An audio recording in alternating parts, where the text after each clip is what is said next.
একটি রুমের ভিতরে 4টি মোমবাতি জ্বলছিল। মোমবাতিগুলো একে অপরের সাথে তাদের নিজস্ব ভাষায় কথা বলা শুরু করলো। প্রথম মোমবাতিটি বলল, আমি শান্তি, কেউ আমাকে জ্বালিয়ে রাখতে পারবে না, আমি এখন নিভে যাব। তারপরে সেটি নিভে গেল।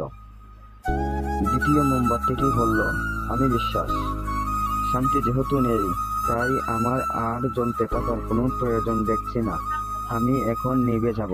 কথা শেষ করার পর দ্বিতীয় মোমবাতিটি নিভে গেল। তৃতীয় মোমবাতিটি এবার মুখ খুলল, আমি ভালোবাসা, শান্তি এবং বিশ্বাস কেউ নেই, তাই আমারও বেশিক্ষণ জ্বলার মতো শান্তি নেই। মানুষরা আমাকে গুরুত্ব না দিয়ে একপাশে সরিয়ে রাখলো। শুধু তাই না, ওরা প্রিয় মানুষগুলোকে ভুলে যায়। কথা শেষ করে তৃতীয় মোমবাতিটিও নিভে গেল।